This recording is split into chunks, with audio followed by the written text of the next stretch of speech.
চলুন দর্শক জেনে নেই আজকের খবরের বিস্তারিত রিপোর্টের বাকি অংশে। আপনাদের সাথে আছি আমি শাহরিয়ার বাবু। অনুশীলনের ফাঁকে সাকিব আল হাসানের সঙ্গে ছবি তুলবে সবাই, এমন আবদার ছিল সকল সাংবাদিকদের যারা বাংলাদেশ থেকে বিশ্বকাপ কভার করতে গেছে আমেরিকায়। আর সাকিব আল হাসানও তাদের হতাশ করেননি, সাংবাদিকদের সঙ্গে রসিকতায় মাতলেন বিশ্বসেরা এই অলরাউন্ডার। এদিন অনুশীলনের ফাঁকে বেশ চনমনে মনে হয়েছে সাকিবকে, তাই তো প্রিয় তারকার সঙ্গে ফ্রেমবন্দির যে মুহূর্তটা সেটা করে নিয়েছেন সাংবাদিকরা। আর এমন সময় টুর্নামেন্ট নিয়ে শুভকামনা জানাতেই সাকিবের রসিকতা। আমরা তো মায়ের দোয়ার টিম হয়ে গেছি, দোয়া চাওয়া বন্ধ করে দিয়েছি।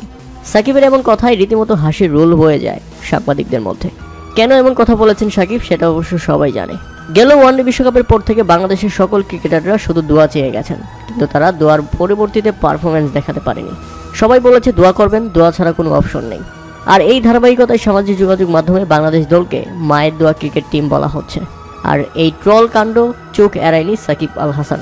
সামাজিক যোগাযোগ মাধ্যমে এই ট্রল চোখে পড়েছিল সাকিবের, তাই তো সাংবাদিকদের বললেন আমরা তো এখন মায়ের দোয়া ক্রিকেট টিম হয়ে গেছি। বিশ্বকাপের আগেও বাংলাদেশের যা ইচ্ছে তাই পারফরমেন্স। যদিও বিশ্বকাপের মূল পর্ব শুরুর আগে সাকিবের এমন কথা আরও জোরদার করে যে বাংলাদেশ দলের ভিতরে এখন কি একটা অবস্থা।